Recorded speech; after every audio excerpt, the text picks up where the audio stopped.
Good evening and a warm welcome, and we are finally back after our summer break. We've had the Euros, we've had a bit of writing, but now we've got a little bit of sorry guys, I had to chuck it in, and now we are just over a week away from the Premier League seasons are starting.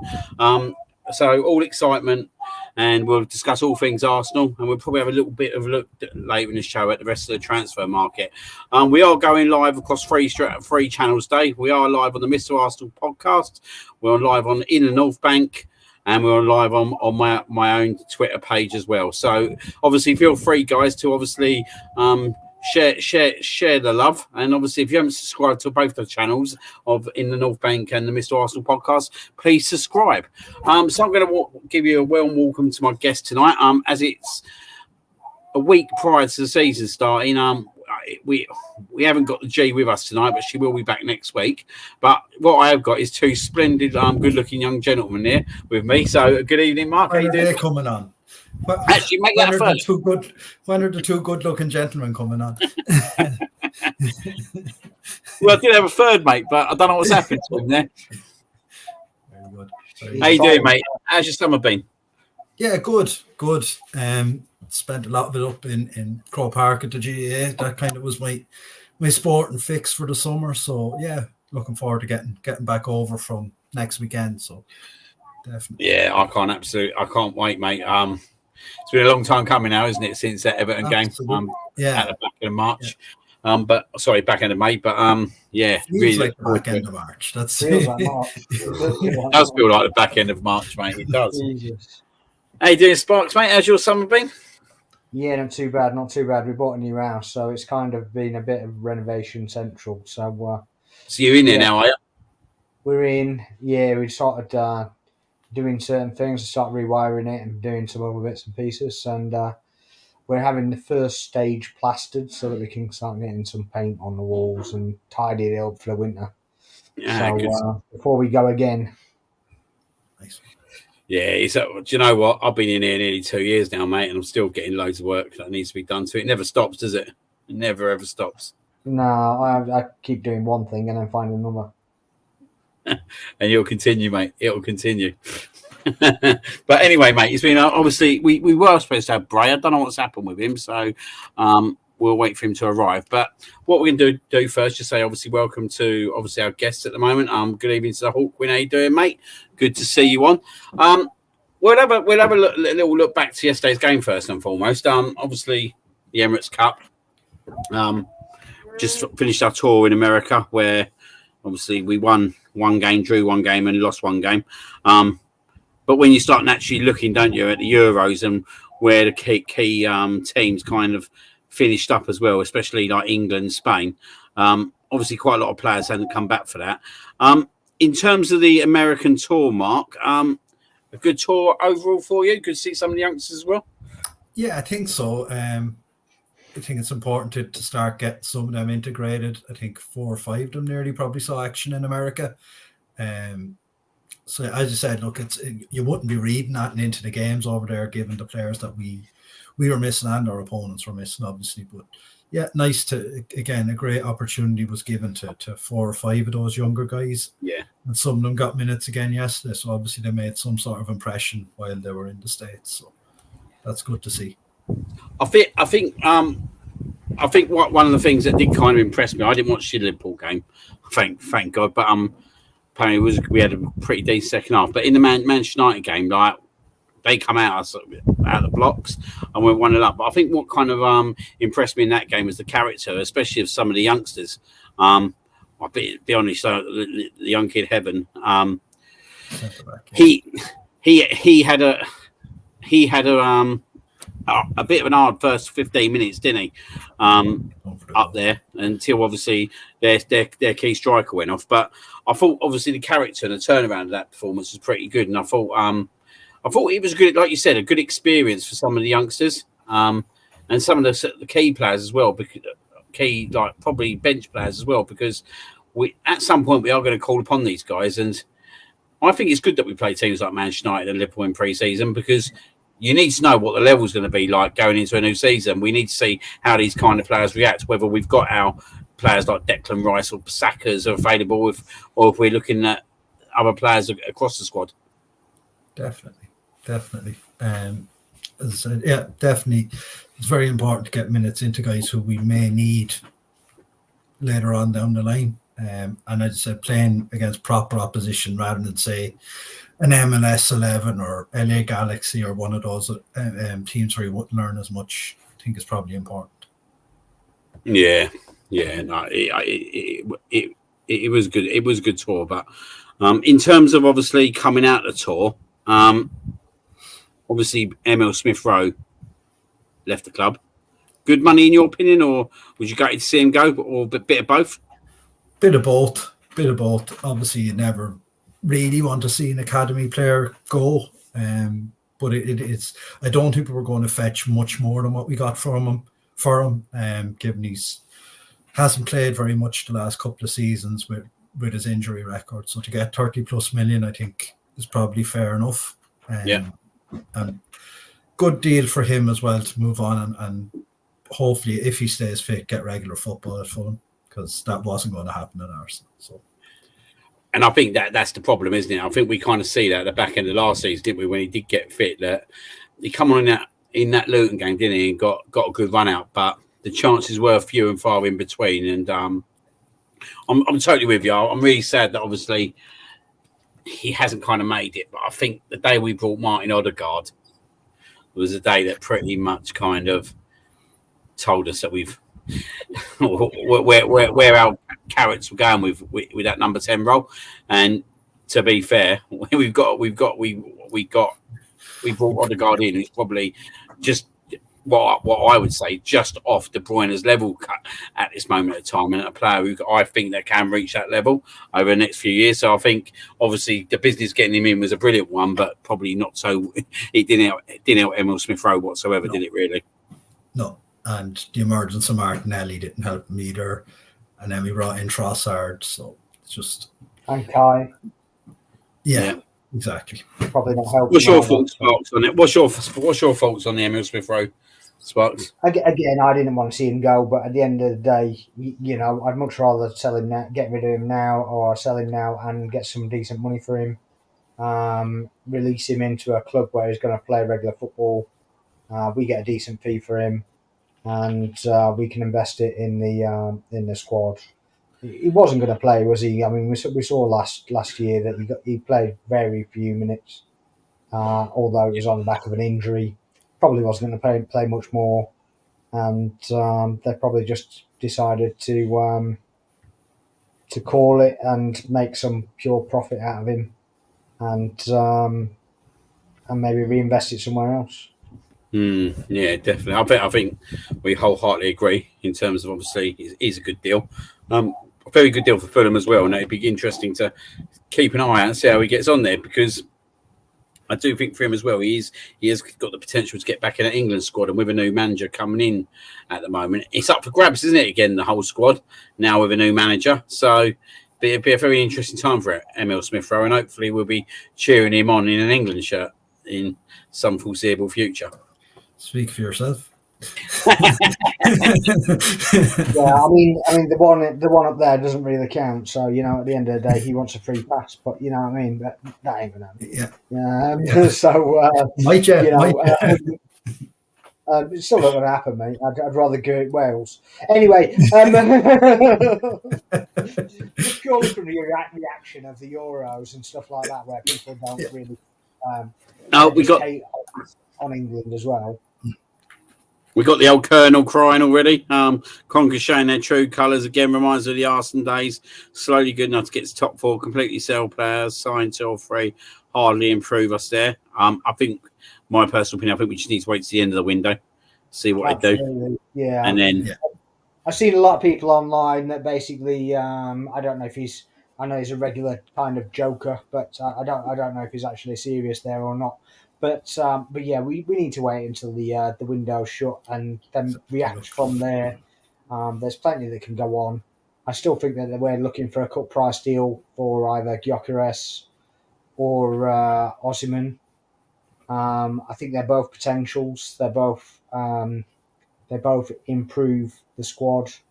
They improve the nine, and Yeah. the fact that he's still persevering with Havertz in midfield tells me that we're still going for a striker. Yeah, that's a very good point, Sparks. Actually, the fact he's playing Havertz in midfield suggests that there's something in the works.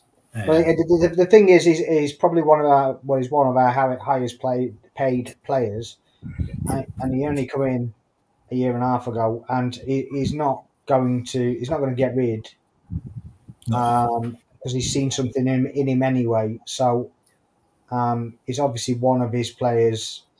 He does decent work even when he's not in the striker role, and he can play the support striker role as well. So I think that the fact that he is persevering in different positions kind of says either we're going to end up with Jesus playing as the number 9, or we're getting a number 9. And although when I've seen Jesus now, he looks like a lot fitter. He looks like he's lost a few pounds, and he looks more streamlined. Let's go with. I think he'd be better, but I don't think he's got the legs for a full season. No, he hasn't demonstrated that yet. Anyways, that he's going to get 30 plus games in a season. Well, he hasn't demonstrated that anywhere, has he? Anywhere he's been. So he's scored important goals, sure, and he scored Champions League goals, fantastic, but he hasn't been prolific by any means. So I think that's an area we just need to address. Yeah, I think it's an interesting one with Havertz. I'm pretty much on the same assumption as I was at the start of last season. And I keep saying this, there was a method to what Arteta was plotting at the start of last season until Timber got injured. And I think this Havertz role is going to revolve. And as it does, I think he will literally, naturally push himself right up onto that striker as a second striker. So I do think that potentially there is something in the pipeline with that. We pretty much know that Pep does it all the time, and Arteta will do it as well. That they'll get that position ready for someone. And I think we saw a bit of it anyway when he was doing it with Jesus, and they were kind of interchanging with each other and kind of pushing each other further and further forward. So I kind of think we've seen a bit of that. We've never saw it enough because obviously we got injuries and such like with Jesus anyway.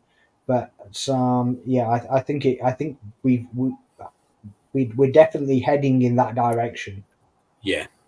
I just think though, like it's an interesting one, isn't it? When can we play Havertz in that role and get away with it, and when can we not? Like we know if we go somewhere, probably like Man City away, we're going to play a bit more of a disciplined team. Not against Villa. We can't do it against Villa.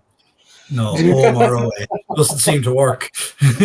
No, it don't. You're right there, but I think it like we'll talk about the signings coming in pretty soon. But when you start looking at another midfielder coming in, you look at potentially another striker coming in, and maybe a winger. There's a lot of flexibility, and we know a bit of it will be as well in that interchanging positions. And I just think Havertz has, since he's been put up top, has offered us something totally different to what we did have. Do you know what I mean? And I think he done an absolute splendid job at the back end. When you cut it all down, he only went up top from February onwards. Yeah. So for me, like there is the option that if we don't get the striker in, that he will do a good job for us. But I am on the assumption now for us to go that step further, and especially to challenge for the Champions League, especially when you look at the Bayern Munich game away, isn't it? Like, yeah, we need that striker who's got that confidence. That clinical one, didn't you? That one shot. Yeah. Because that's you go away in Europe, you might get one chance the whole 90 minutes. Yeah. I mean, I think personally, if Havertz is in the striker role constantly, I think he's scoring 15 to 20 goals. Absolutely agreed. Yeah. Whether he scores 20 to 25, that's the $1 million question, isn't it? Yeah. You know, that could be the difference between winning a league, winning a Champions League, winning whatever. Yeah. So, is he good? He's proved he can do it there. Yeah. Being prolific there is a different matter altogether. Yeah. Let's go back into the game yesterday, though. Obviously 4-1 against Bayer Leverkusen. I thought it was a pretty solid performance overall. I thought we displayed some really good football. I thought we was really comfortable. I do think Leverkusen seemed like they were still on their jollies, which I'll be honest, I was quite surprised by them, because I thought, considering their season last year, I thought that they would have brought at least something to us, but they didn't really bring nothing to us. And 4-1, I think, was a more than a reflective scoreline in terms of our dominance. Was there anything that really excited you in that performance yesterday, Mark? I think we moved the ball quite well. The speed of our passing was quite good. Obviously, anytime you score 4 goals, you have to be happy enough with that as well. And bar the one slip up at the end, we were solid defensively. So, yeah, a lot to be positive about. We got minutes into everyone as well. So even the guys coming back from the Euros, Rice got a lot of minutes, Saka got minutes. So we're moving in the direction of getting back to our full strength squad, or where we want to be with our team, leading into Saturday week now. Jesus, coming around fairly quick. Yeah, I think it was good, like you said, to see Rice come back, Saka come back, David Raya in goal, Saliba back. And obviously you would expect on Sunday to see pretty much, I wouldn't say the ready starting team for the Saturday after, but I think pretty much close to it. Bit of a shame Timber weren't fit though yesterday, wasn't it? Timber and Calafio didn't play yesterday. Yeah, shame both of them were missing. Would have been nice to see at least one, if not both of them, get minutes. So hopefully we'll see them at the weekend. So that has to be the hope, that they're fit and available for Wolves on the 17th. So definitely. And Sparks, did you watch the game last night? I didn't watch it. I've seen a lot of highlights. I saw. I was following it on your YouTube and Twitter as well, and I saw plenty of people basically ripping Zinchenko, because obviously he's got a new shirt number, and obviously he's staying, and so a lot of people ripping him, and he scored within seconds. So well done, chaps. It's really good observation that he's finished or whatever. So I saw that quite a lot. What do you think about Zinchenko this year in terms of positional wise? Do you think he sticks like with that left back role? Obviously, there's a lot of competition for that role now, isn't there? Can we see him up in midfield in games? Do you think that's an area of opportunity or not? I think he's a utility player. He can play pretty much anywhere. You can play him at left back, although he can't really defend that well. So I mean, would you prefer to start him at left back and then let somebody else take over if you're ahead in the game? Maybe that's an option, but we're obviously fully stacked at the back now, and so long as players aren't getting injured, it's nice to see that Timber didn't play, Calafiori didn't play, and you've still got a decent back line. We've got some depth in there. We've got some depth in midfield, especially if we make another couple of signings. And you can even play him at left wing. So you can play him there. You can play him centre mid. You can play him wherever you like. So he offers that diversity. I mean, probably not the same kind of level, but at Bowie times when he was in at right back, and he'd play anywhere, And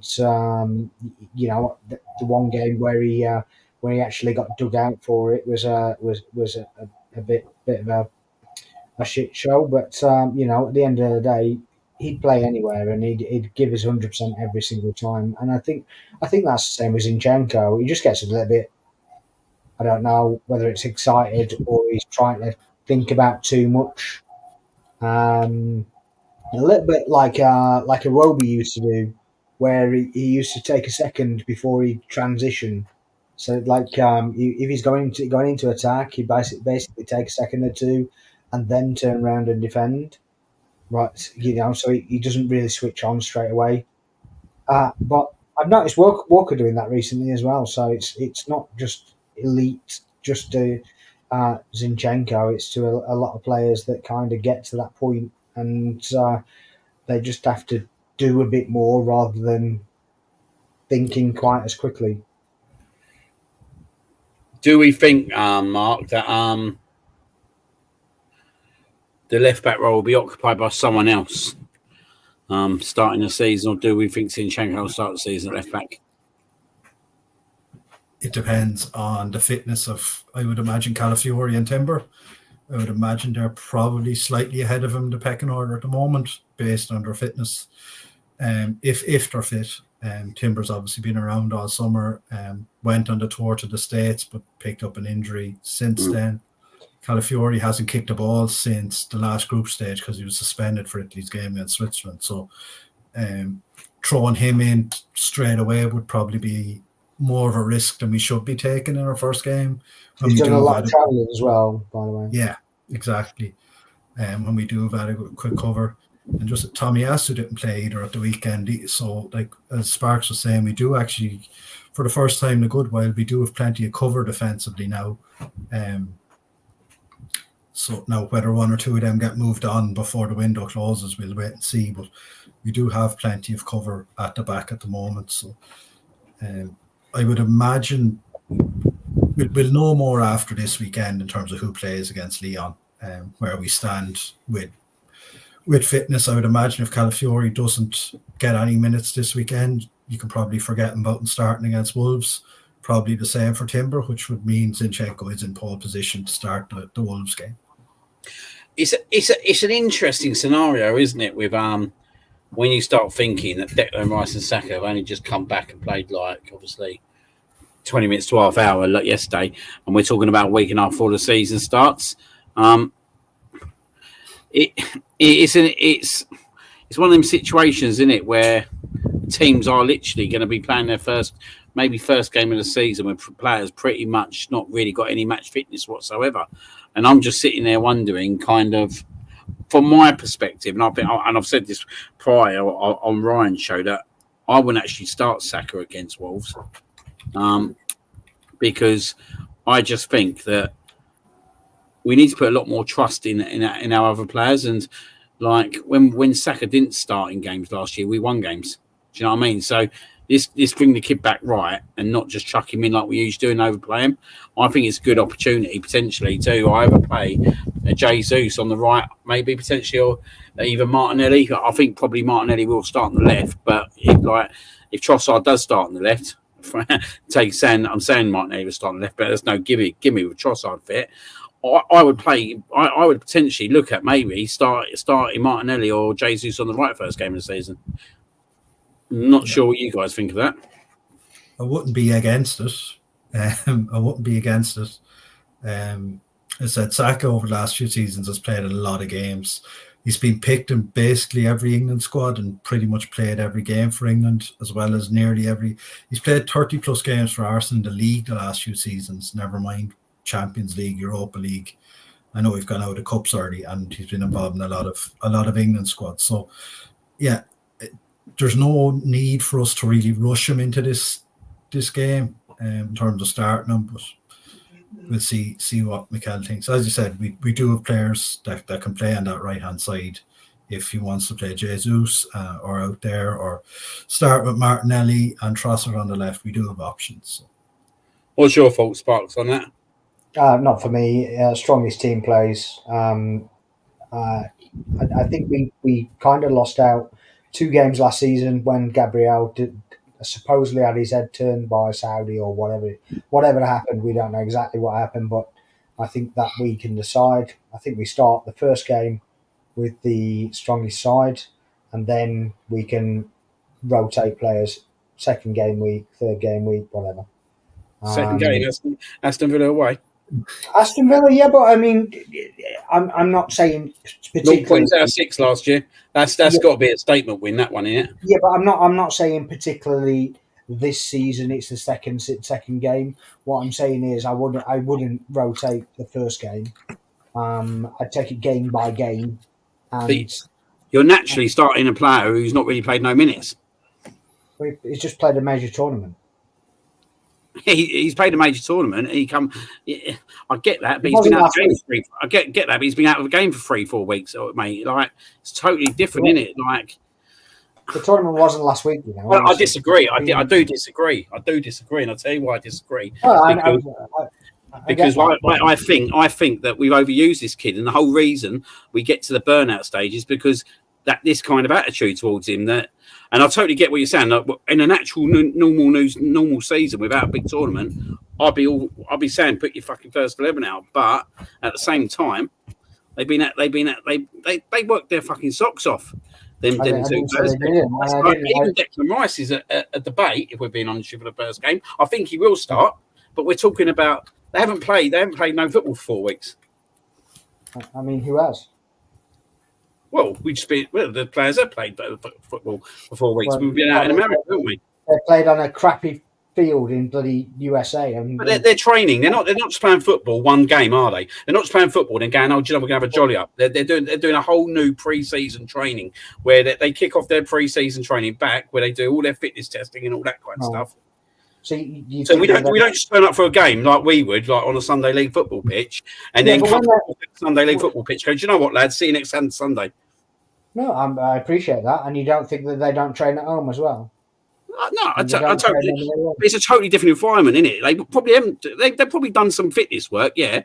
But at the end of the time, it's quality time, isn't it? These guys have played all season round. They've played they played a whole season, extensive whole season, where they've been in a Premier League race, and then they've got to a European Championship final. Where, let's be honest as well, emotionally, they went through a whole emotional barrier. These two, not even these two players, but a whole England squad, considering what happened out there with all the fans and all that kind of stuff. And then they lost the final as well. Now that's quite a big thing. That is quite a big thing that they lost the final as well. And we expect them to settle back in straight away. If you look at it relative to the last time they lost a final, then it was all on the shoulders of one of our players. Exactly. But it wasn't this time at all. But it's still an emotional thing to go through, isn't it? Surely it's an emotional thing to go through to lose a final. You don't just get over it like that, do you? That's what I'm saying. He plays every single game, every single minute of every single game. But he does. But he does when he's fit. When he's fit, he actually naturally does. He naturally does. Yeah. And this is why we get to March and April of every season, and the geezer's out on his feet. The geezer's absolutely out on his feet. I never said that he plays every minute of every game. But I didn't say you said he played every minute of every game. Well, it's the reaction that kind of says that you. You're obviously reading something that I'm not. Well, I'm just saying to you. What I'm saying to you is naturally, this kid who's been the forefront of both England and this club for probably the last 3-4 years, naturally, he potentially will start next Saturday. But I wouldn't be surprised if he doesn't start next Saturday. It would not surprise me. Sorry. Who starts in his place then? Given that Jesus started there, didn't he, against Manchester City? We won the game 1-0. Martinelli started there against Everton. The last game of the season, we won the game 2-1. There are players that naturally can play out there and do a job. So why is everybody screaming that we need a Saka replacement then? Who's everyone? As in, who's everyone? Every time I go on the internet, we must get a Saka replacement. Everyone? Who's everyone? The whole of the internet. They're basically let's be honest, the internet support was a totally different thing to what a natural person. I agree. So it's like having two different fan bases. Exactly, mate. Like we talk about internet supporter. I often don't know what they're talking about in terms of what they're seeing on a pitch week in, week out. But we have naturally got players who can play out there. We're naturally not too bad, if we're being totally honest, with players that can play on the wing. If we're being honest, exactly. And I think Vieira is supposed to be his actual replacement when he's injured, but he's just not. Vieira's the only other. Well, unless you're going to play Odegaard out there, but we've only 3 left-footed attackers in our squad, so. So naturally, at the moment, we're sitting here saying it naturally because Vieira did play out there at the game yesterday, didn't he? Yeah. He started out there yesterday. We've naturally got him. We've naturally got Jesus who can play out there, who's played out there for us. We've naturally got Martinelli who can play out there, play out for us. Yeah. And we've still got Reece Nelson in the club at the moment. So naturally, and I'm not saying Reece Nelson's going to start because obviously I think naturally we are going to be going down the road of obviously him probably departing the club at some point. Yeah. But there naturally is 4 players that can play out there. So do I think we need to get a Saka replacement? I think it's a very delicate situation, if I'm being totally honest, because it's like me saying when we had Robin van Persie up front, was it easy for us to go and find a striker? No, because you look at Robin van Persie, you're not dislodging him. Whoever you are, you're not dislodging him. And it's the same with Saka. If someone's coming in, wants to come in and look into the club and come in, they're looking at that right wing. I'm thinking, do you know what? I'm not going to get in there. Like the kid's come through the academy. He's that good. You're not the thing, right? So if you get somebody in that can elevate, say, the left wing, right, for example, and they can elevate the left wing, and he can come in for Saka when he's not available, right? Then you do that, right? So you basically, if it's going to boost the whole level of the starting 11, otherwise, why do you bother? What's the point? It's just going to upset the squad. But I don't think he's going to buy it. I don't think he will bring a right winger. I don't think he's going to either. I don't think whatsoever he'll bring a right winger in. I know we get the Pedro Neto tool, but let's be honest, he can play either way. Where do I see him coming in? Still not sure yet, really. If that's just load of table talk. If we're gonna buy a winger, it has to be a left-sided winger. It has to be someone who's going to compete with Martinelli, because Martinelli at the moment is not 100% footing that he should start games for Arsenal Football Club at the moment. No. On a concrete every game basis. Like his performances last year, not all down to him. He had injuries. Do you know what I mean? Like he lost to Xhaka, who was obviously a key component for him in that season prior. But to elevate this team, we need someone who can play on the left, who's got that ability to potentially get 15 goals. 15 goals. I'm not going to say more than 15 goals, because I think a 15-goal return from a winger will be a really good signing for us if we got it in on the left. I don't see us buying anyone on the right. I don't see why we'll do that, because I think we have got players in the squad that can deputise. Whether we do that, yeah, I completely agree. I think we've got cover out there anyway. I think with the meltdown when you see it on the likes of Twitter or X or whatever you blooming call it now, it is just far fetched, and it's far more urgent, if anything, to like you say, get somebody on the left wing that can potentially play the right wing, that can facilitate and stand in for Saka, not somebody that's going to get basically butt hurt that they're not playing, that they're going to facilitate with the team. They can play a bit of rotation. They can come over to that side. We could do the switching positions, switching wings that we always used to do, and I think that's the way to go. Like you said, I completely agree. I don't think that. Who are you getting anyway that's better than Saka? It doesn't. Well, that's what I'm saying. You can't buy players. You can't bring players into the club and say, do you know what? I'm bringing you in to kind of compete with Saka, because you're not competing with Saka. Saka's starting up, unless Saka leaves the club. Saka's starting there. And I'm not saying that he ain't starting there, because he is starting there. I know he's starting there. It's like, do you know what I mean? It's like, I think this season as well, especially what I say is when you come out of a big tournament like this, I think Mourinho is going to be an absolute brilliant signing for us, by the way, because when you start looking, and even he's played a whole season in the Spanish league and gone the whole distance in the league. Rotation is going to be key. So I don't really agree with Colonel in terms of, obviously, like we got to play the strongest team every game, because I think that's what undone us at the end, because at certain times, because I don't think there was enough rotation. You look at the Manchester City team. They rotate, and it's about us rotating at the right times. We do have to rotate at the right times. And I completely agree with that. And but all I'm saying is that the first game of the season is not that time. That's all I'm saying. Because the pressure on that game is huge, basically. Because I understand what you're saying. I would just rather have a fresh Saka ready for the Aston Villa game. Like Declan Rice, don't get me wrong, 100% he's going to have to play that game, because when you start looking at in terms of what he offers, I just think if you've got Thomas Partey and Declan Rice in that centre midfield, we proved it at the back end last season. Yeah, 14 wins out of 16. We don't lose games when Declan Rice and Thomas Partey play games together. No. End of story. I think that's the key. That's the key component for me. I think everyone else, as long as you've got Saliba, Gabriel, starting the season with your backbone in your team, you got that whole backbone in your team. I'm quite confident. I'm very confident in terms of what we're doing. I worry about at the minute. Pardon?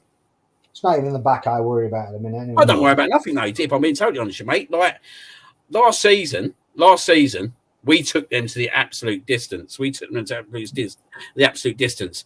Where we got undone was 1 week. I know we're talking about the Fulham game, but the 1 week of the 2 Bayern Munich games and the Aston Villa games undone us. And do you know the reason why it undone us? We couldn't rotate the squad because we didn't have the players to rotate. No, we tried to, and it hurt us. We didn't have the players to rotate. And this is where, in this season, it's key that with the signings of, obviously, the Italian guy, we get this Mourinho in. If we can get a striker, and if we can get a left winger in, that's going to give us a totally different ball game in terms of being able to rotate because, that's what caught us out last year. Like any other natural weekend, we beat Aston Villa. Yeah, especially at home. We beat Aston Villa, mate. The thing is, if the left winger does happen, which it's got potential, it could do. I don't know exactly, but if it does happen, it has to elevate that left wing. It has to be somebody that's smart. You're talking someone Nico Williams, Rafa Leao type. Right, something players. Like that. I mean, even Leroy Sané, that kind of ilk. Somebody that they've basically been there, done it, got the T-shirt, and you can just start them. Do you know what? What I would say about left-hand side, I actually think, right, because I know what Havertz can give us up front, I actually think potentially it would be more of a game changer if we made that big signing in left wing than if we made it up at centrally. Now that's quite a controversial and debatable comment, but I just think if we got that left winger right, I just think it takes our whole team to a whole new dimension. I just think it really does. And do you know what? You then don't have to rely on Saka as much as we probably are. Do you know what I mean? Like, I think at times, Martinelli at times, I've always said it. I think it's definitely an age thing as well. But I think sometimes he's a little bit naive in games in terms of, especially when we go a goal down, I think he gets very frantic very quickly. I just think that if we got the right player in there, because I like Martinelli, don't get me wrong. And do you know what? I think if you bring that geezer on with 30 minutes to go, as we see against Crystal Palace, he's going to absolutely run you ragged, mate. Like if you had a left winger going at you for the first 60, 65 minutes and you go, do you know what? We're going to bring Martinelli on now. Yeah. What fullback naturally wants that?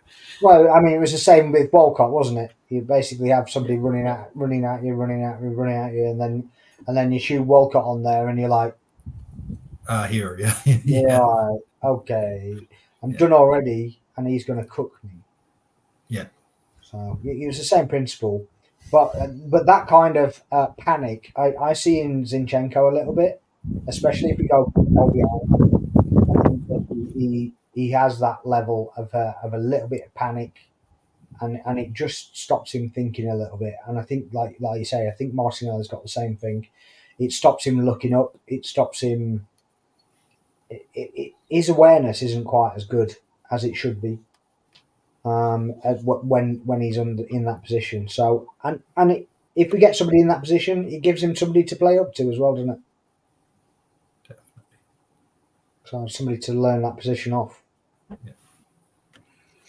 Yeah. So just reading some comments. Obviously, Mr. Taylor's in here.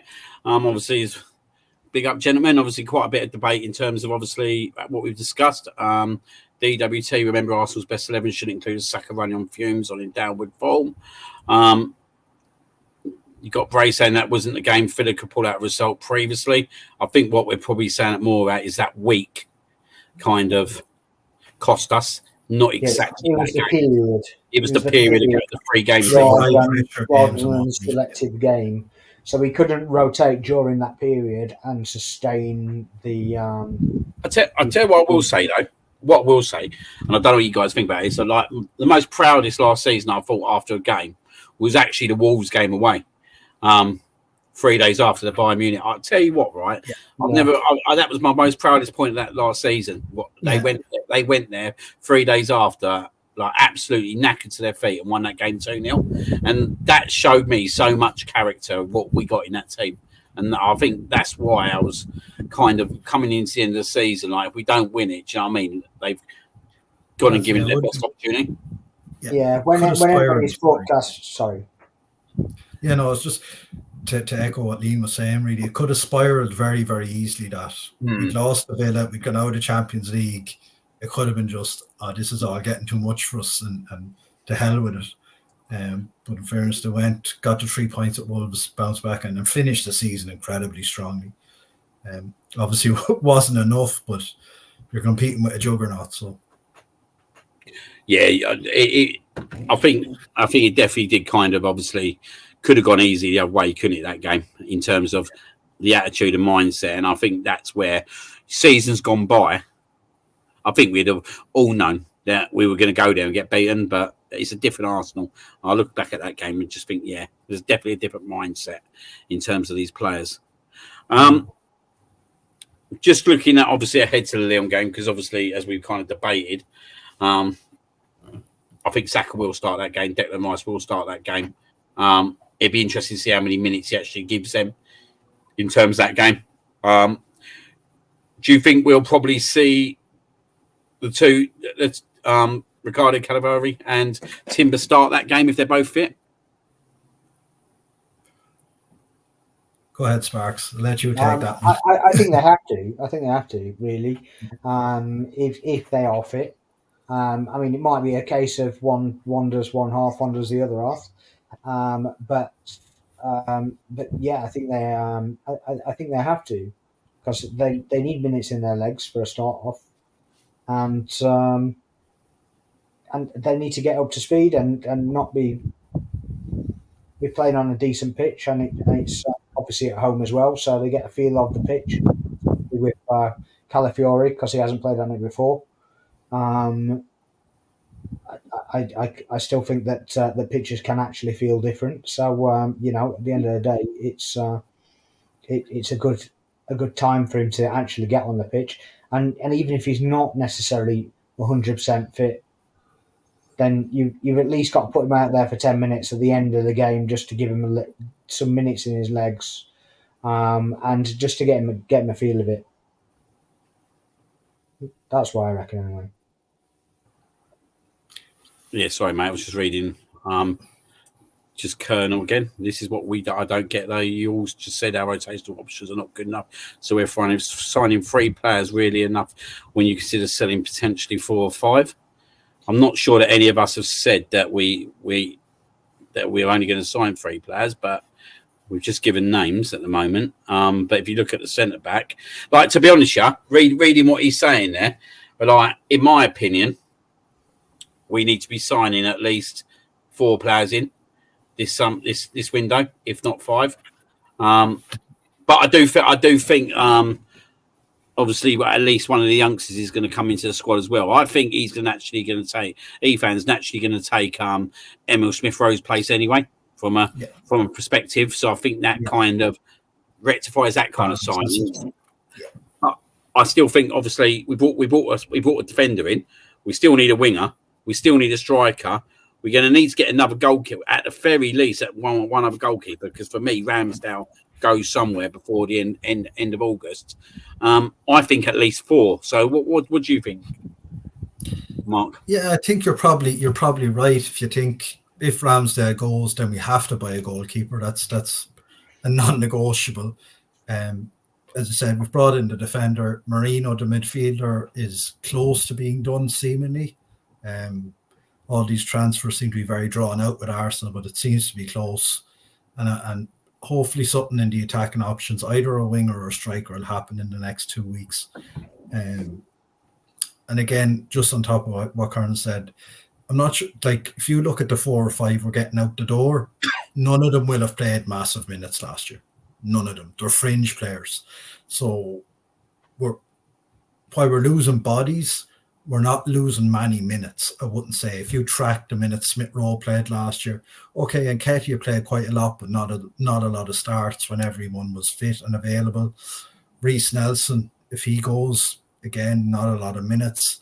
Ramsdale, I think he probably started 2 or 3 games, maybe 3 or 4 games at the start of the season, and that was it. So we're not losing many minutes in the 4 or 5 that are gone.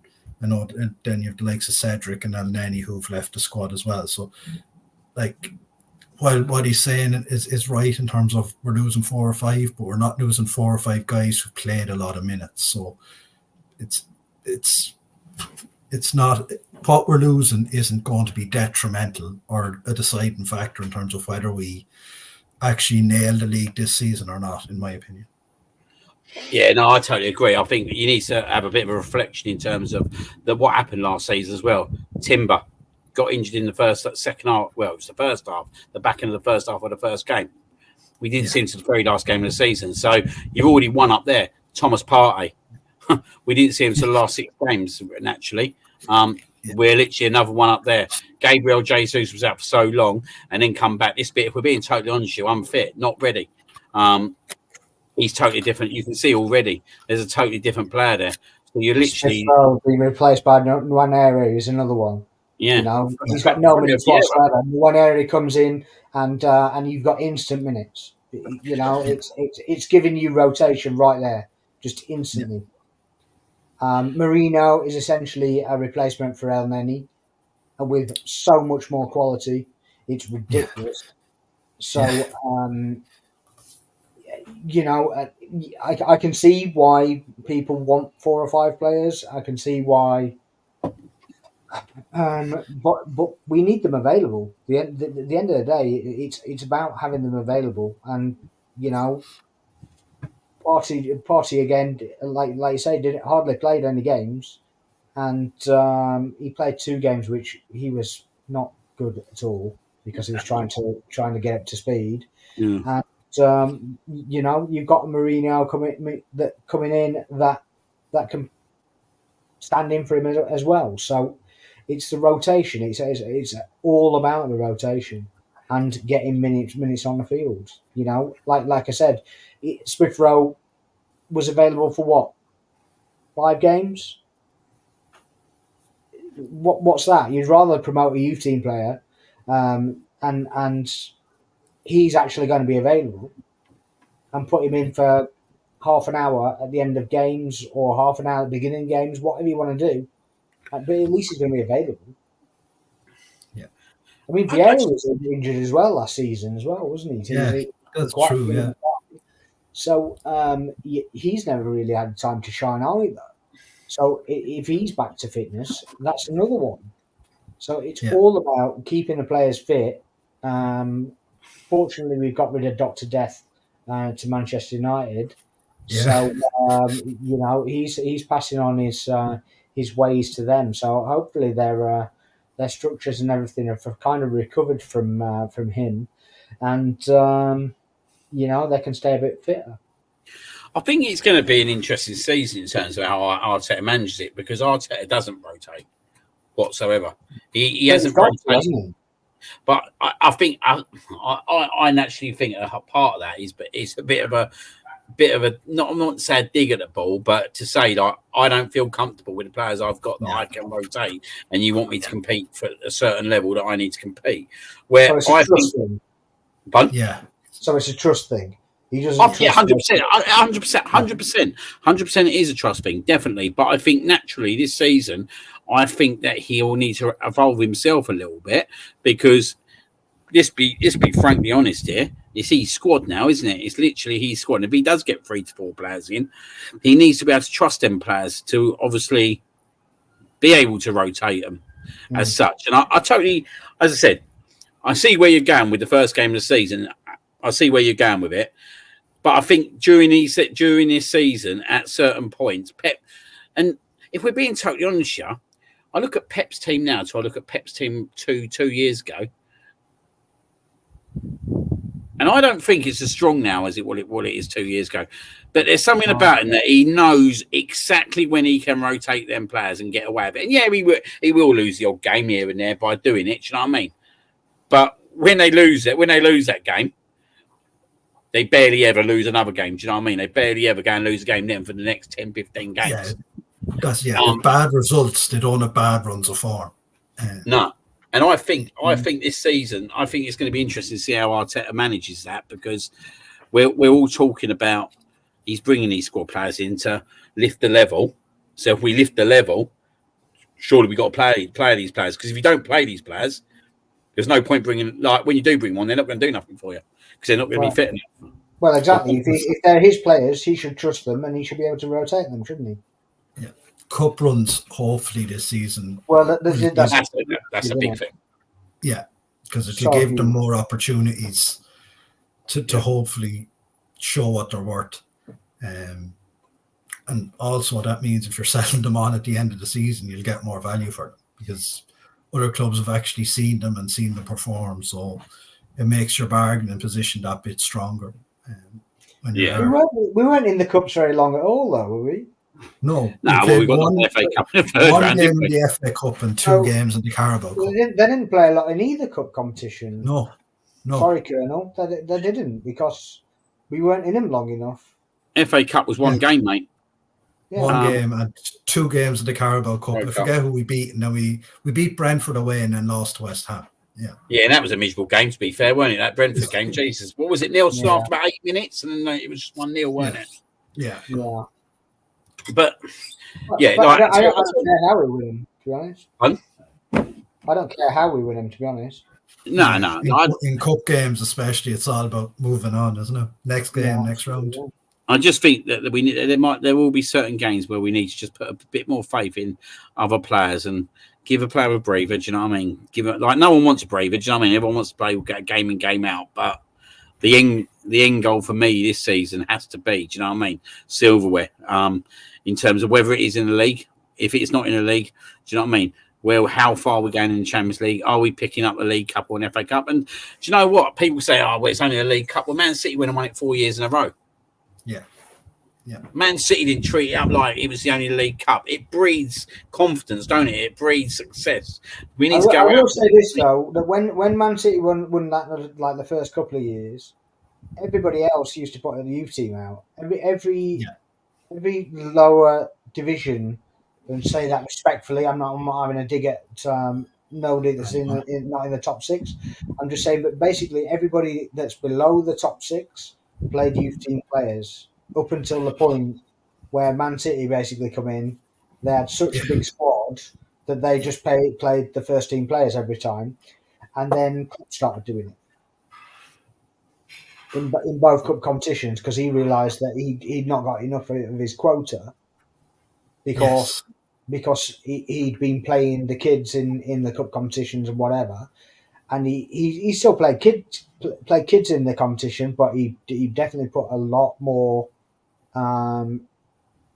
first team players in the cup competitions and took them a lot more seriously, and then won a couple.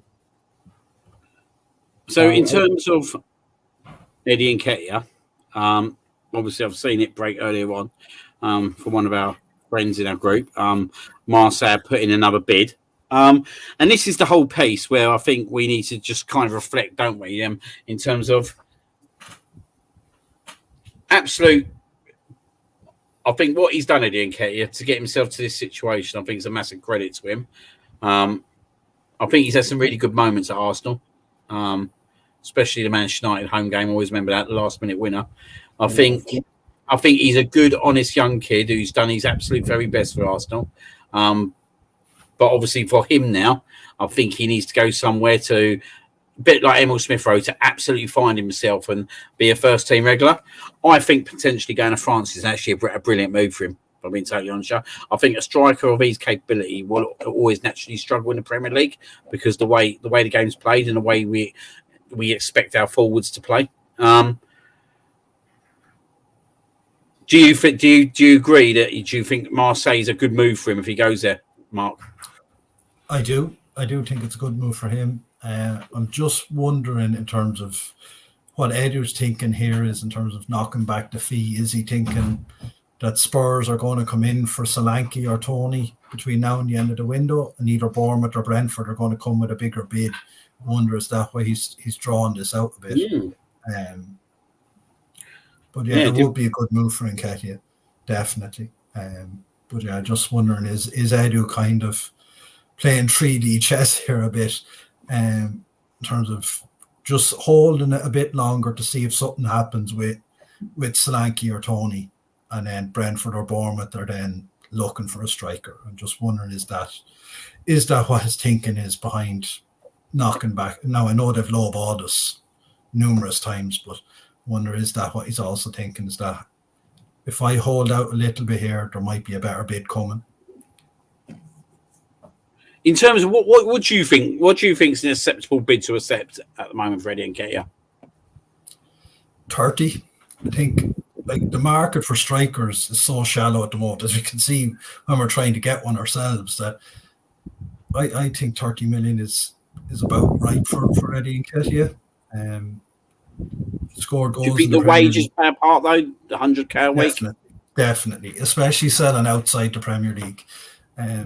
We can see the rest of the leagues in Europe don't really have the finances the Premier League has due to TV rights, etc., etc. So I think that's another reason that, as you said, the wages and selling outside the Premier League means that there's a small, well, not necessarily a small, but there's definitely a cut on the fee that you would get, say, if another Premier League club were looking for.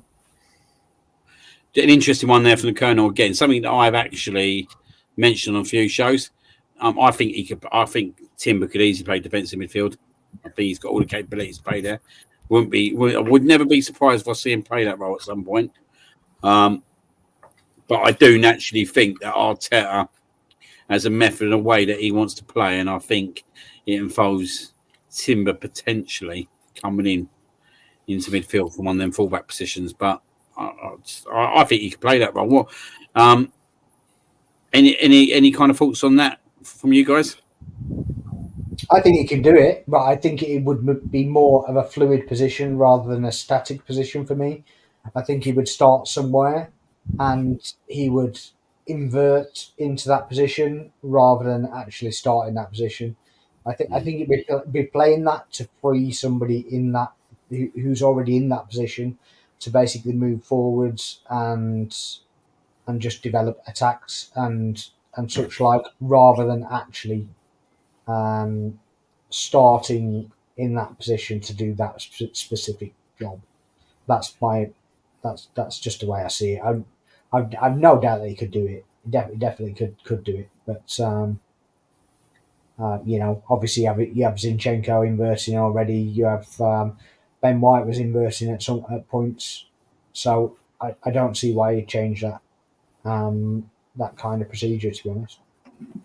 And in terms of the Eddie one, I'm on the boat that I want a striker in, if I'm being totally honest, or that left winger player. I just think if Eddie stays, I think it harbours up a spot, doesn't it? I think we need to get a deal done for him this summer. I think his wages does. I think his wages hold it up. I don't think necessarily the transfer fee itself holds anything up. But I think obviously being on $100,000 a week, it's a big chunk of paying somebody else. I don't really see us paying $350,000 a week to say a Williams or whatever with him on the books. If he's gone, then maybe it's a possibility. But I just think that they're just sick of getting lowballed, to be honest. And I think that at some point they have to put a line in the sand and go, enough's enough. We've just had enough. It's interesting, isn't it? With us, like I speak to other fans there, like, I can't believe Arsenal want that. But wait a minute, when I talk to you about your players, you expect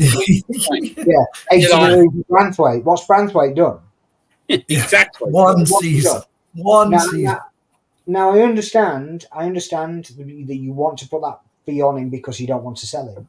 Yeah, scare people off. So it's a scaremongering tactic. But then having a critical, having a go at United because they're not paying that fee is just nonsense. You can't have it everywhere. They've tried to buy him. You've refused. You hold the cards. Perfectly fine, not a problem.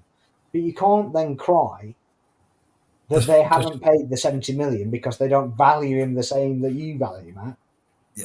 They've got a new regime in, or supposedly, that basically says they pay reasonable amounts for play. Yeah. They put a value on the player and they won't go. Well, they put a value on it, and it's the same as us, isn't it? And obviously, we still have the Pepe deal as let's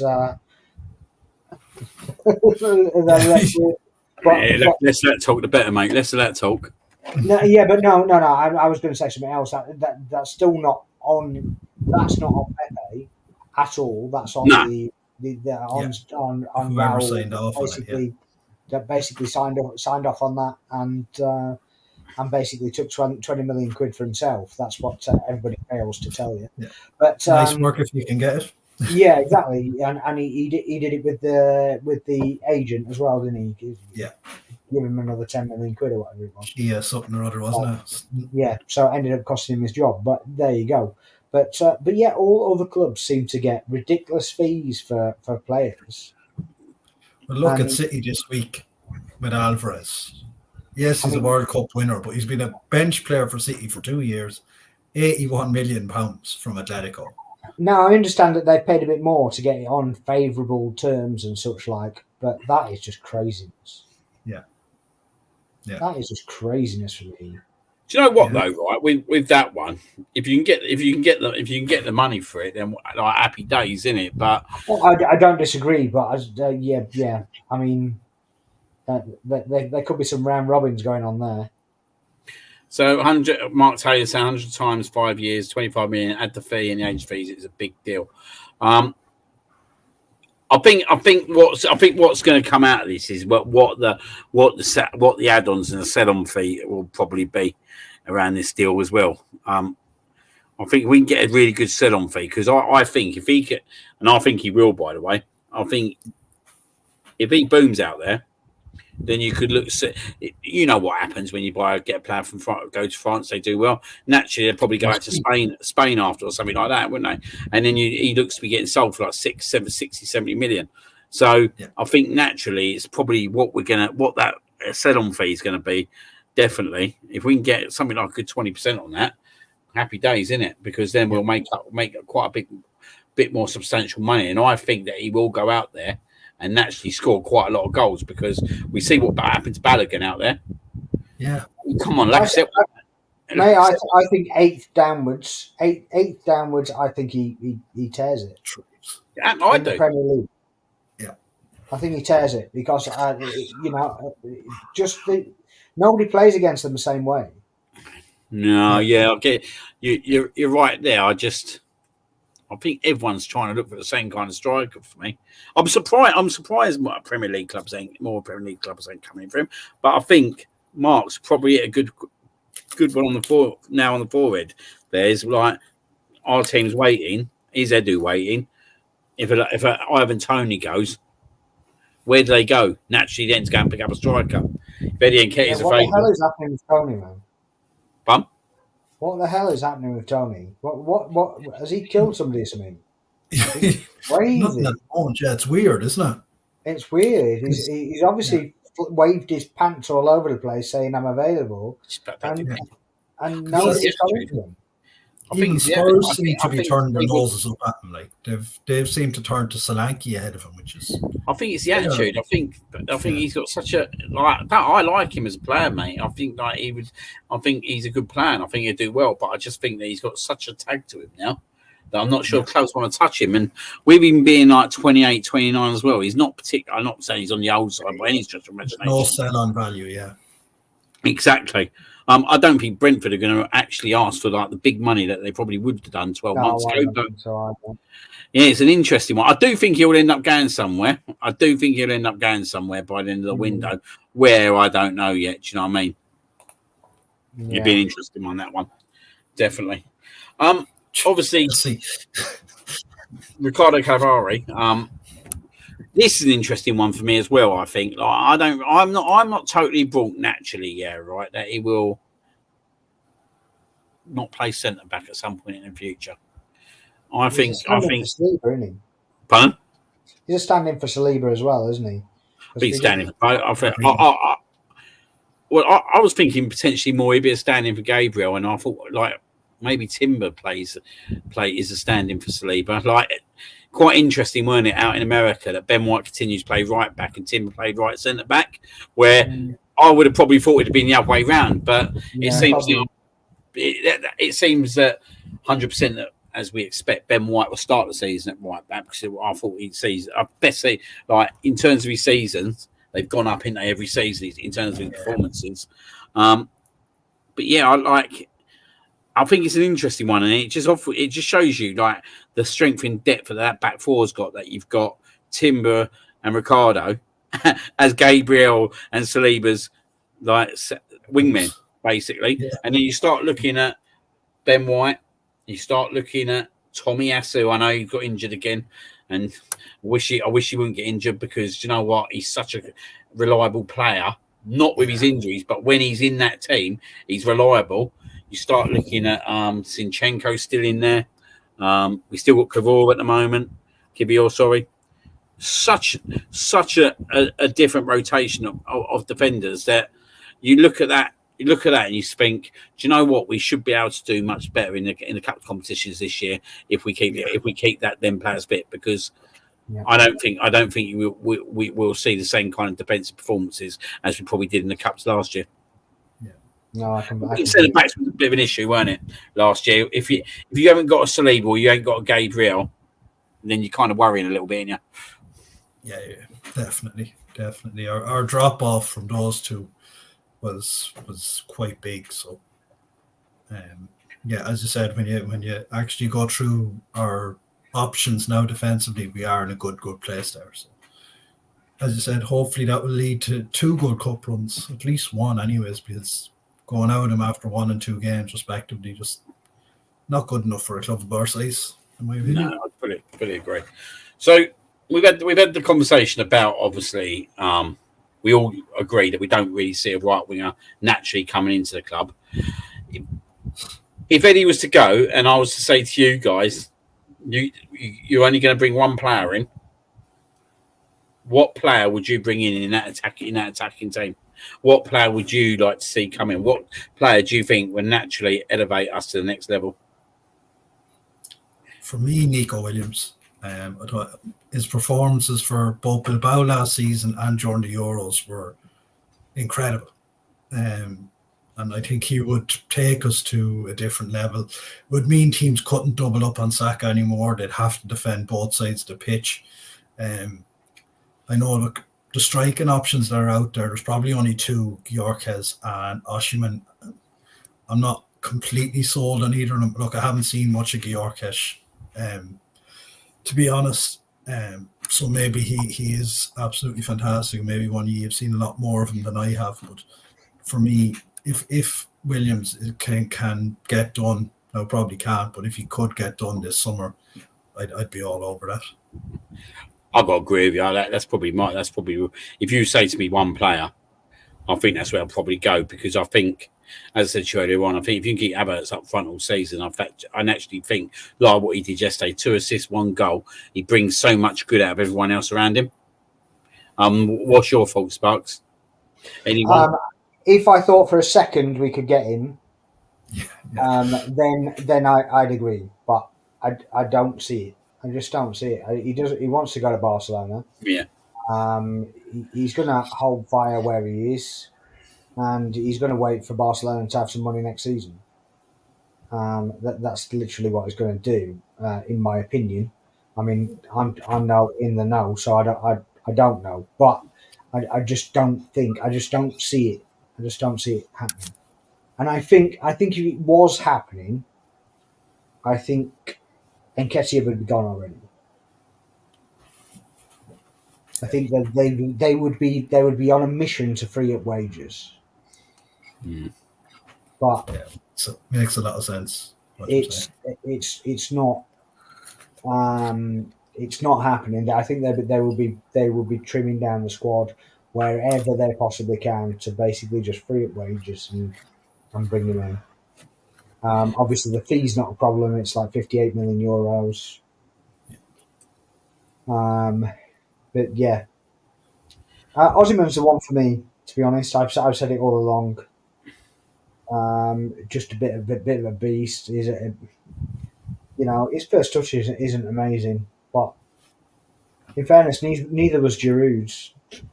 His first touch wasn't at times, but such a quality player, so underrated even by Arsenal fans, to be honest. You don't, you wouldn't mind him up there now, would you? With this around his team, I'd love him up there. You've got all those units that basically, imposing. You've got White being a shitbagger around the keeper and around defenders and stuff like that. Giroud was similar to that. He's a bit of a bit of a pest. So yeah, I think Osimhen can do that. Yeah, I said on the show last night. For me, if we can get Osimhen, I think it's a massive statement. And I think sometimes when you have a massive statement, it's what it breeds into the club as well. I think I don't think we can get Isak this season personally, but like I would absolutely love someone like him up top for Arsenal. I think he's an absolute fabulous player. And that would be the kind of statement that would just breed so much confidence into the club. And I just think like whoever gets brought into that role, whether it's this season or next season, and whatever money it is, because it's likely to be massive money, they're in a very fortunate situation, that player, that they're coming to a team that's just been built over the last few seasons, and there's literally that one player short in terms of that player up front, that person who's going to put the ball in the back of the net not every single week, but you want it nearly every other single week and probably scoring between 25 to 30 goals a season. So we have to get it right. We do have to get it right, but I think when we do get that player, I think there'll be such a buzz around the club, and I think the club will go out and get the right player. Whether it's available this summer, I don't know. And that's the problem at the moment, isn't it? I don't know if they can do it or if they can't do it this summer. It's a bit of a shame if they can't. But for me, if we can't do it, then get the left wing situation sorted. But the thing is for me as well, both of those players that Mark was saying about Gyökeres as well. He's had a knee injury, so I'm not entirely sure about him. So obviously that's a fitness thing. We're just getting to a point of getting rid of players that are injured, and we bring in another one that's kind of got a fitness issue. And Osimhen's had fitness issues, but very menial. They're nothing of any kind of significance, and they're both available for less than release clause. You get Osimhen for anywhere near 80 million quid. Yeah, no brainer in it if you get like at least 30 million for Eddie. Yeah, it's a blooming steal. So and obviously I think his wages are at 250, aren't they? But who cares? Who cares? Like you say, it is a statement, and it's not just a statement for us. It's a statement to everybody else as well. Yeah, it's literally just like, okay, right now this is serious. The other player that has been talked about, and I said just there yet again, I'm not 100% brought on it whatsoever, is Leroy Sané. Don't get me wrong, absolutely kind of destroyed us at the Emirates in the first leg at times. But I just think at his age that he is now, do you know what I mean? I just worry about them kind of players. Had a lot of injury issues as well. Yeah, coming from Bayern Munich, 28 years old. Is he coming for the right reasons? Is he someone that you would naturally want to see in the Arsenal team? It's a tough one because he is a very good player, but his injury issues are a red flag. His age is also something that would make you think twice. Now he has worked with Arteta before at Man City. He was very impressive for Man City, and for some reason always plays well against us, be it at City or this season at Bayern. So yeah, it's there is red flags there. Again, if you can get him on a knockdown price, then you probably go and do it.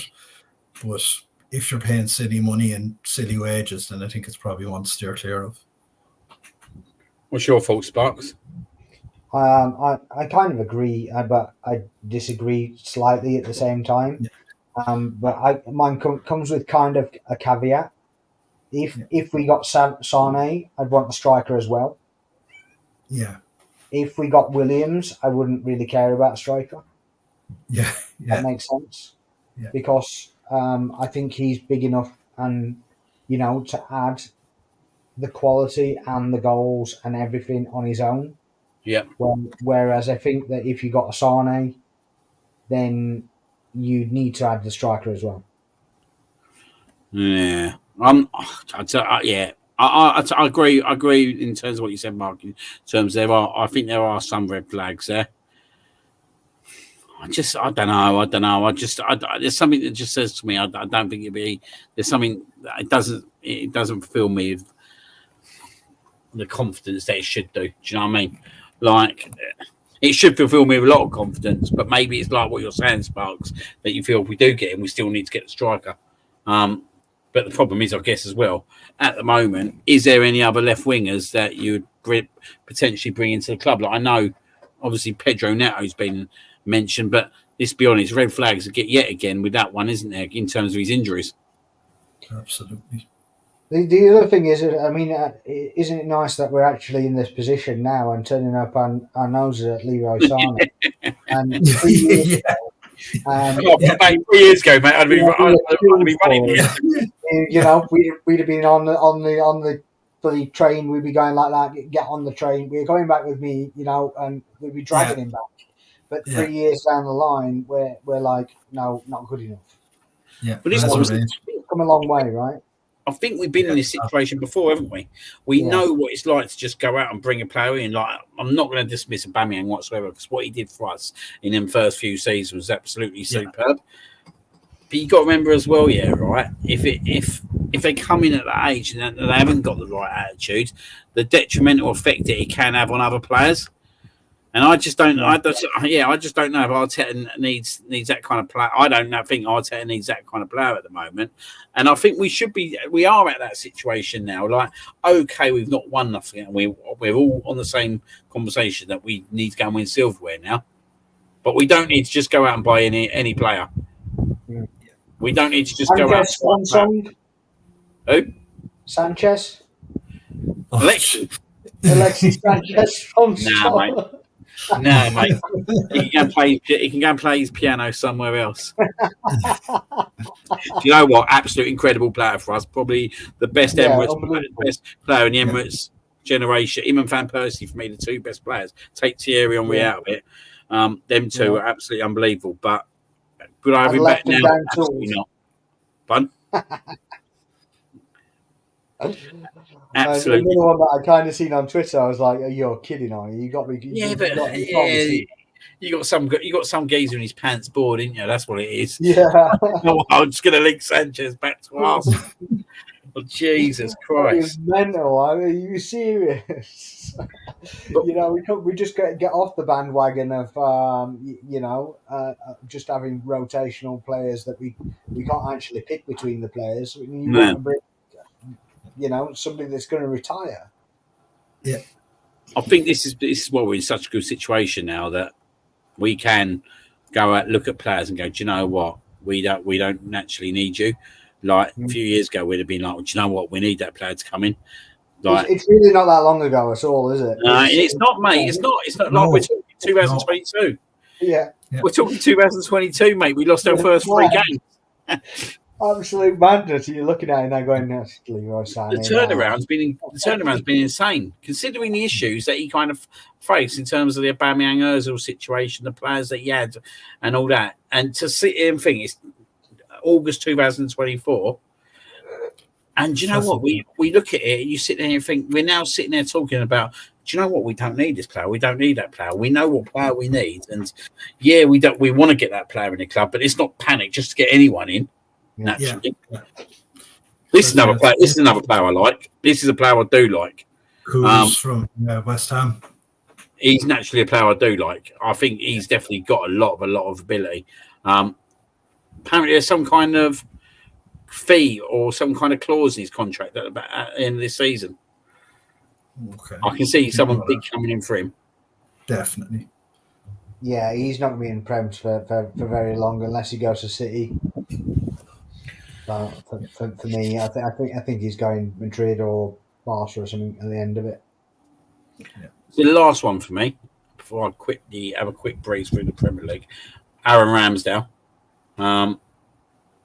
Obviously, I would say that he's potentially going to go somewhere this summer. That could bring in a substantial amount of money, which would be interesting how we spend that. Obviously, there's been a lot of talk about Dan Bentley coming in, but I'm on an assumption that it's more of a number 3. It's a bit of a weird situation, isn't it? What do we do if Aaron Ramsdale goes? Because I don't see this Bentley coming in as a number 2. No, probably not. Looking at the minutes he's got at Wolves in the last couple of seasons or however long he's been there, wouldn't seem to smack of a number 2 anyways. But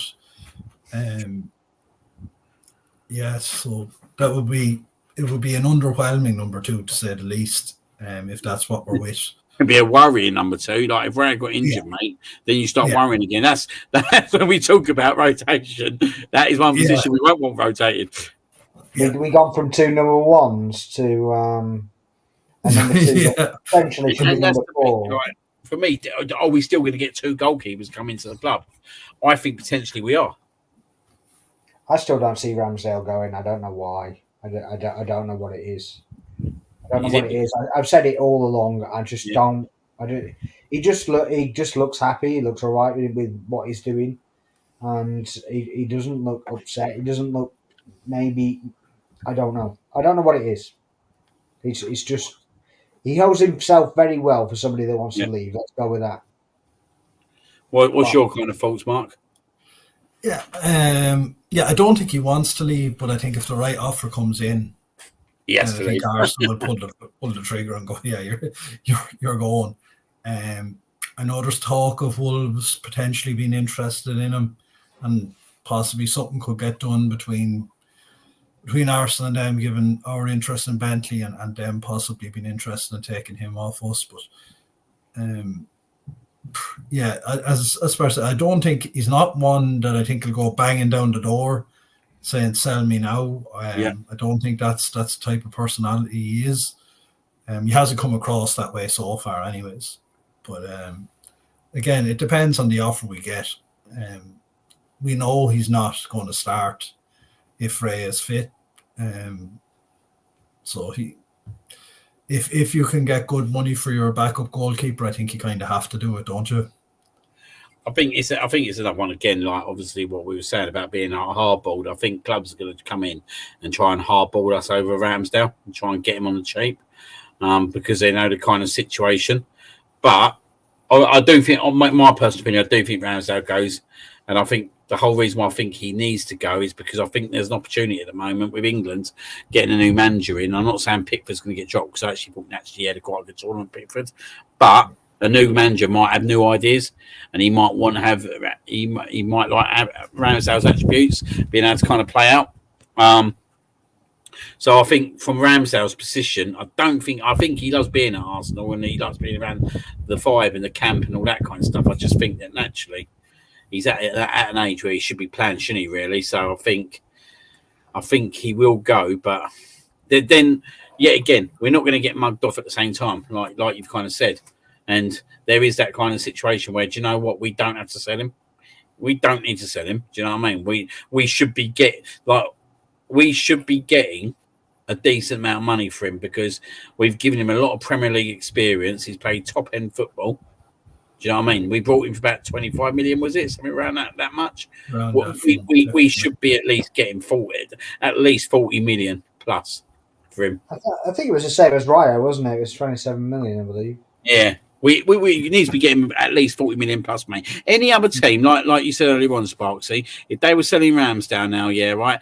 No one naturally would question if they were selling him for 50 million. Easy. Yeah. No one would debate it whatsoever, mate. It's just ridiculous. I just don't understand. Because it's Arsenal, probably because he sat on the bench last year a little bit. Well, I say a little bit, the majority of the season, but yeah. But obviously, with that, we will need to get another goalkeeper in. And one link was quite interesting. I don't know what you think of this one. Talking about Sanchez, with Szczesny's name got linked back to the club. What's your thoughts on that one? Yeah, I don't think there's any legs to it. I think the Saudi clubs are going to offer him stupid money. So I don't think there's any legs to it. It would be interesting, but again, I don't think I'm not sure he's the type of guy or type of personality that's going to be a backup goalkeeper. So maybe best avoided, maybe, but yeah, a good goalkeeper definitely, but not for me. Yeah, I think I don't really see legs in it whatsoever. I think what we'll need to do is probably like we kind of replica like in terms of Man City. We need to try and find a goalkeeper like who can potentially come in and from an Ortega kind of level, to be fair, who can come in, put some really good performance in, but also like if Rayo was injured, that you'd be comfortable with him playing 10 to 15 games potentially. You never know how long someone's going to be injured for, but you've got to be mindful, haven't you, that if he does pick up an injury, you need that goalkeeper. You need that goalkeeper to come into the team. We're talking about Premier League football at the top level. We're talking about Champions League football at the top level. We're going to need a really decent number 2 to come in. Well, yeah, I mean, it's not Szczesny for me. I mean, I'm not necessarily up on keepers, but it's definitely not Szczesny. Nah. It's not. Yeah, he gives me say his name gives me PTSD anyway. Certain David. Yeah, no, not for me. I just don't see him coming in for the second. So I don't really know who we get in for a second, to be honest. No, I don't really know at the moment in terms of names. So it's kind of the reason that I just think Ramsdale will stay. Yeah. And I think he'll have some kind of deal where he promises him some game time. Well, hopefully he'll get all the kind of cup games, won't he? Definitely. Well, that's what he used to do. What Wenger used to do with Fabianski and Szczesny in the first place, wasn't it? So, yeah, you know, maybe that's got legs. I don't know. There's going to be a lot more Champions League games this year as well. Well, I say a lot more. There's going to be a few more, isn't there? I think there's 3 more, isn't there? At least 2 more. At least 2 more in the group, and there's an extra knockout round being brought in as well. So potentially 4 more. So you start looking at that, and you start talking about rotation and like trying to trim the players down from playing probably late 40s to, I'd say, well, it was mid 40s, weren't it? A lot of the players, quite a lot of players. I think Man City players were averaging around 37 games. Yeah. When you start looking at more Champions League games, you think that actually we got not naturally knocked out all the competitions early. Yeah. That is going to be a key piece, the rotation part, in terms of these Champions League games, but also these. I guess it all depends. It's a bit of a weird situation with the Champions League this year, isn't it? Like, how it gets drawn out and all that. So yeah, I'm just going to wait for it to be drawn out and then come to the conclusion. Try and follow it then. Yeah, I haven't got a clue, to be honest. Yeah, absolute unbelievable. 3 international windows before Christmas as well. So, in terms of across the border now, in terms of transfers, it has been quite quiet naturally everywhere. Anything impressed you in other clubs at the moment? Not particularly. Like City have only brought in that guy from their own club in Spain, and obviously they got serious money for selling Alvarez. Liverpool have done nothing yet. Chelsea have bought everything that's moved, so I don't know any of the players they've bought, but they've bought them anyways. Yeah. They've bought the wind of the players that we haven't bought. I think. Yeah, that's what exactly. Yeah, It's yeah. just So insane to me. yeah, They've just bought their fourth goalkeeper, haven't they? yeah. Fourth goalkeeper in the last 2 windows. They can't. Do they know they can only pick one? Like, It's just yeah. It seems they've decided the scattergun approach has worked so well the last few windows. They're going to persist with it. What There was a lot. United? Oh, sorry, mate. Go on. Yeah, no. United brought in your man Euro, who looks like a good player, but he got injured as soon as he basically stepped on the field. And Xerxes, who had a good season with Bologna last year, but couldn't feature for the Dutch much during the Euros. So it's a very much a wait and see with him. Which, as you said, it seems to be very quiet, pretty much all over. Again, with the Euros, then the players go away on holidays. It's probably just making things. The last 2 or 3 weeks, the window could be very busy, while the first, however long, 6 or 8 weeks, of nothing's really happened because it's been just very hard to get deals done. Barca getting Olmo is a decent move. Yeah. It's kind of expected, weren't it? Yeah, for sure. But yeah, it's, considering they've got no money, they managed to. Yeah, Yeah, they always have money. They never have money, do they, these Spanish clubs? But they always seem to then cough out the big money when. Absolutely mad. Yeah. If you're real Madrid, the council will pay for it for you. Yeah, exactly. Nice, handy to have that on your side. Yeah, absolutely. And then I don't know where Atletico are getting their money from either. Like, that's that. Do you know what?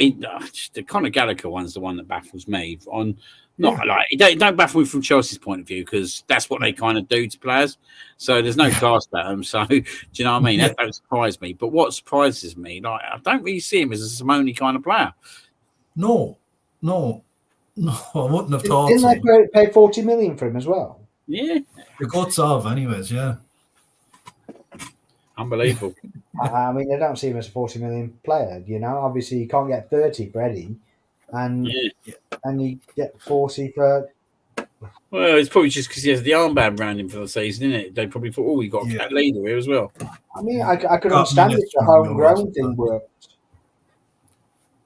There's no homegrown out there, is there? So I couldn't see, even understand if that worked, but it doesn't.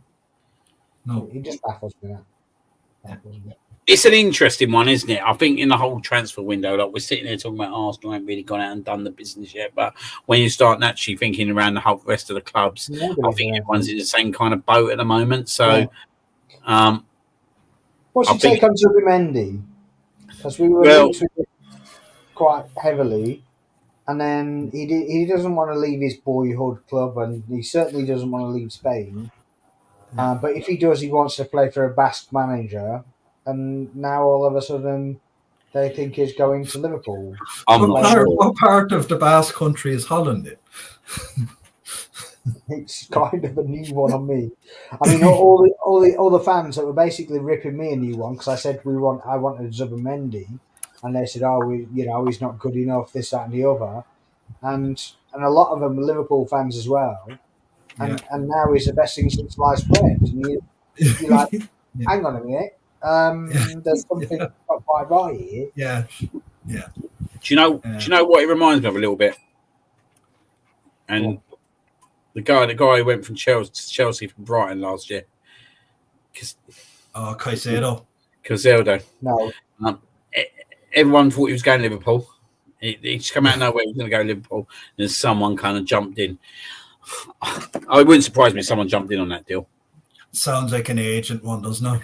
It's interesting that he's been picked for tomorrow, isn't it, as well? That's the other thing. If he was that close to be going to Liverpool at the moment, he wouldn't be playing tomorrow night. If they get him, do you know what? Good. Like I said, I'm not overly pissed off they get him because, he's a very good signing for them. But do you know what I mean? I'm comfortable with what we got in the middle of the park at the moment. In terms of the players we got, that I don't think it's not something I'll sit there and think, we brought him now. It's naturally going to massively strengthen us. I don't think that in the slightest, but I think if they get him, it's a good signing for them. But it's not naturally one I'd be gutted that we haven't gone in for him personally ourselves. Yeah, no, we probably have players in that position, don't we? Yeah. If they're bringing him in as a But six. from what I understood, it was like a lot, pretty much most of the money up front as well. So it was like, well, if you're going to play him tomorrow night or tonight or whatever it is, that's massive risk. That Yeah. that's just insanity. Yeah. So it's his release clause, isn't it? So it's all of it up front, which is I think 60 million euros, give or take. Well, no, you can still set payment terms on a release clause, can't you? No, not in Spain. You have to pay the full amount up front. Because I remember with Party, we had to go to basically the headquarters of La Liga. There's the money for his release clause. So I think when you're yeah. Unless they could do nothing about it, could they? No, Atletico. Yeah. So this what? They couldn't do nothing about it, could they? Atletico. No. Once we'd laid down the money, the release clause. That's it. If the player can say no, but the club can't do anything about it. Yeah. In terms of looking into the season, what are you looking at in terms of standout players this year? Are you looking at anyone who can be absolutely key to us? I think, obviously, for myself, I think it's probably yet again. Naturally, I think Kai Havertz. I think it's turned into a really big player for us, and I think he'll continue. I think he'll continue to evolve into his team. I think he's a massive player for us. So I'm being totally honest, but I also think, obviously,